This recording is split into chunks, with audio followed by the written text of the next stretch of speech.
I was enjoying a peaceful life, content with a stable job that paid well. My world was turned upside down one day when my credit card company called to inform me about a suspicious $50,000 charge on my account. I was utterly taken aback by this news.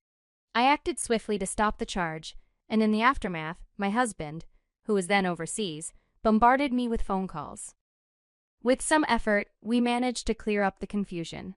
My name is Alexis. I'm 27 years old, and I've climbed the career ladder to become a manager. My journey began in college, where I met Paul, my husband, who is of the same age. This year marks our third wedding anniversary. Many of my acquaintances chose to leave their jobs upon getting married, but I had compelling reasons to continue working. Despite societal norms, I am the primary breadwinner in our household, earning more than my husband. This fact is an unspoken element of our marriage, yet it looms large in my mind. I often ponder our financial stability, concerned that relying solely on my husband's earnings might not secure the future we envision. Nonetheless, it's clear he shares these concerns, even if we seldom discuss them directly. In our relationship, financial independence is key.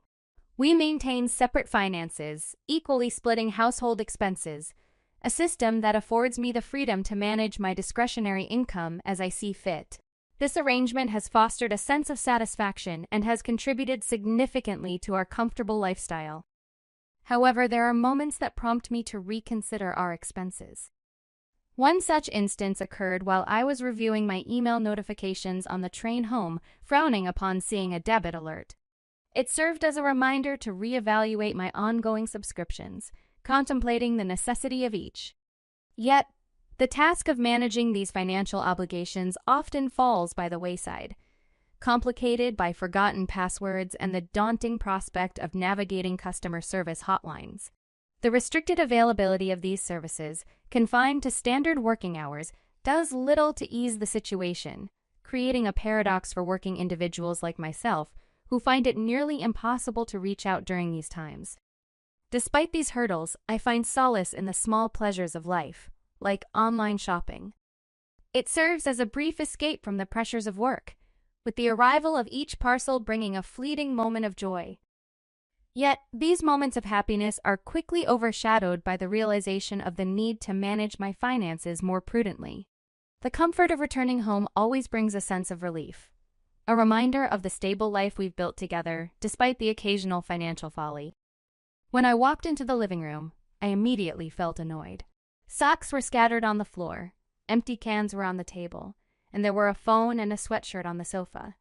Yes, this was my husband's doing. He tends to leave a mess everywhere after he gets home. I couldn't help but complain about the socks and cans. He just shrugged it off, saying it was easy to clean up, and I could just do it if I was home early. Why couldn't he help clean or make dinner? He complained about being tired and having to eat convenience store food. I was tired too, but I argued that if he wasn't going to help around the house, he should at least focus on his work. He didn't take my frustration seriously at first, but I could tell he was annoyed when he repeated his dismissal. He left the room, glued to his phone and ignoring my glare. It felt unfair that I was doing more work in housekeeping. Yet, I wondered if I had been too harsh. I worried he might become even more careless just to spite me. Surprisingly, my words seemed to have an effect. He started coming home late, claiming he had overtime work. It seemed like he was trying to change.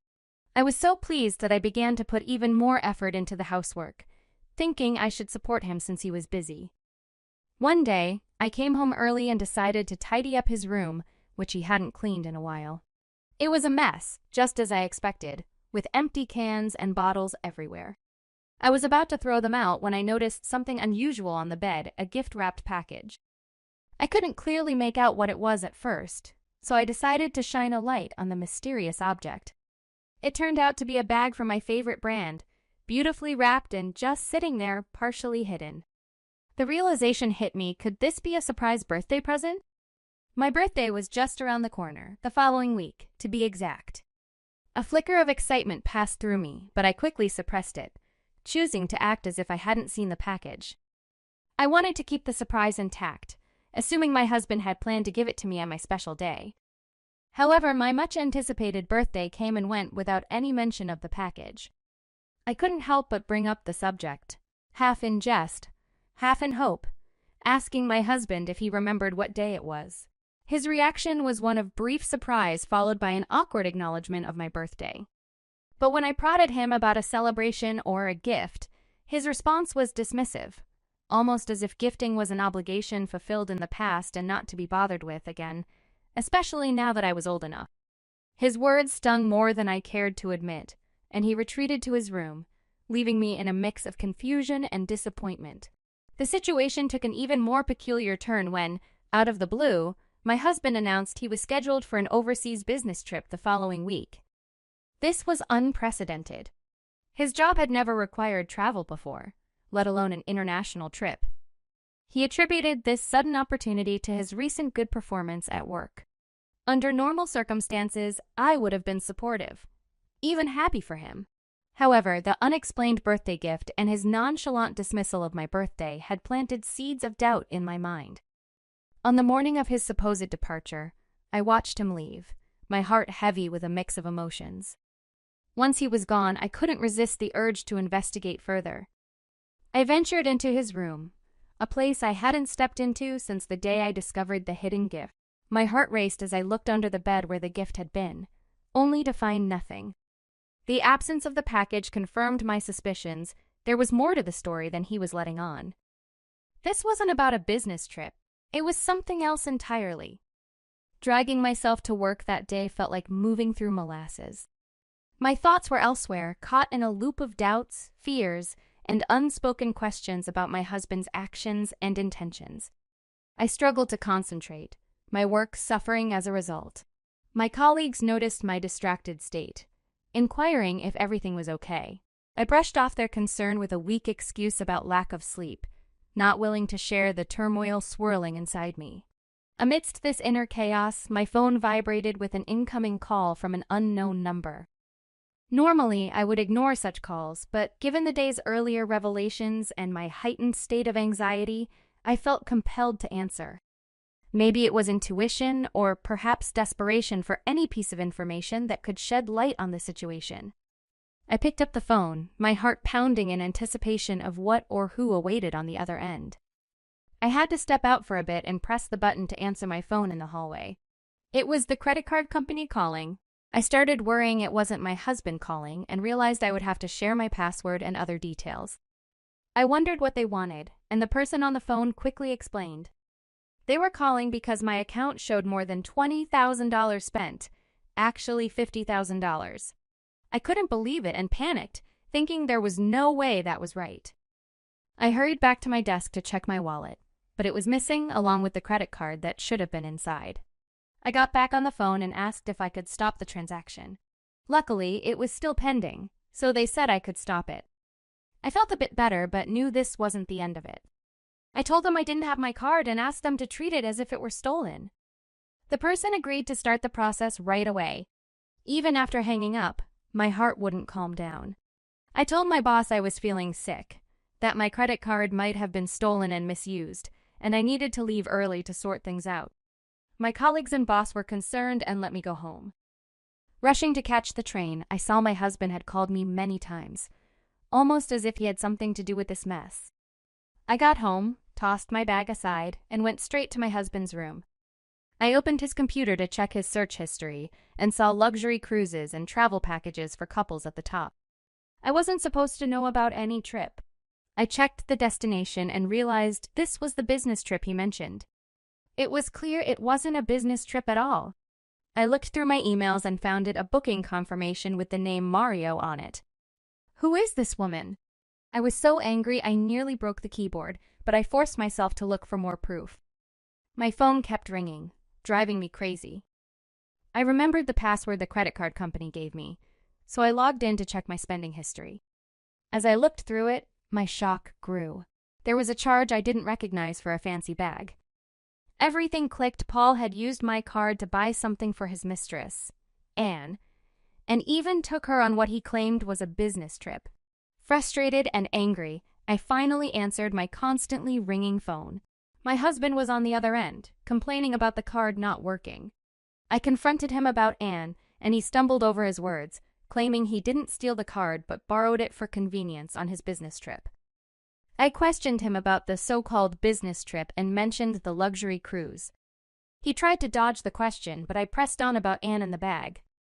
He tried to act confused, but I laid out everything I knew: the cruise, the couple's travel package, the $50,000 spending, and the payments to Anne using my card. Hearing all this, my husband could only repeat, "I understand," as if finally realizing the gravity of the situation. After he admitted to cheating and awkwardly apologized over the phone, pleading for me to reactivate the credit card so he could return home, I felt a mix of anger and disbelief. His assumption that a simple apology would erase his betrayal was absurd. I sharply told him to enjoy his indefinite stay at the resort, effectively ending our relationship with that phone call. Ignoring his attempts to continue the conversation, I hung up. His persistent calls soon followed, each ringtone amplifying my frustration until I decided to block his number, seeking some peace from the incessant buzzing. Knowing his return flight was scheduled for noon in 3 days, as per the booking confirmation email he never intended for me to see, I sprang into action. These 3 days would be pivotal. My first task was daunting but necessary. I began the process of removing all my belongings from our shared home, severing the physical ties that bound us. The following day, armed with divorce papers and his computer, which contained undeniable evidence of his infidelity, I visited his parents. The revelation of their son's actions left them both furious and deeply apologetic. Their immediate response was supportive. They assured me of a swift divorce, a generous alimony of $145,000, and reimbursement for the expenses their son had wastefully incurred. As the day of his supposed return arrived, I received confirmation from his parents that the divorce papers were processed. They shared that, apart from the illicit credit card expenditures, he had not taken any money. The other woman, having learned of the entire fiasco, was enraged. In a fit of anger, she changed her ticket to leave for Singapore before him, leaving him stranded. It puzzled me why she hadn't taken more drastic measures, like taking his passport to further complicate his return. When he finally arrived back in Singapore, he was greeted by the stark reality of an empty home and a disconnected phone number mine. In desperation, he sought solace at his parents' house, only to be met with severe reprimand. They insisted he sign the divorce papers, officially ending our marriage. Complicating matters further, the woman now demanded from him a repayment of the $50,000 she presumably felt entitled to, given their affair and its lavish expenditures. His parents, once again, had to cover this amount, but with the stipulation that he repay them in full. Until then, his lifestyle was significantly curtailed, much like that of a strictly supervised teenager, complete with a 9 p.m. curfew. In the aftermath, armed with the necessary details from his parents, I pursued legal action against the woman for $7,000, seeking some form of restitution for the role she played in this ordeal. With that final act, I concluded this tumultuous chapter of my life, ready to move forward, free from the deceit and betrayal that had ensnared me. The next day, I went back to work. A lot of my coworkers, both my seniors and juniors, showed they cared about me. They asked, "Hey, are you okay? I'm here to listen if you need to talk." It made me feel thankful to work with such kind people. "Thanks. I really appreciate it. Let's grab a drink sometime, my treat. It'll be like a venting session," I suggested. They agreed, and it felt good to let out everything that happened while we shared some drinks. It was like I was washing away all the bad memories. I ended the night feeling hopeful, thinking that from now on, only good things would come my way. Yes, that's right, I told myself, feeling optimistic about the future. Alexis,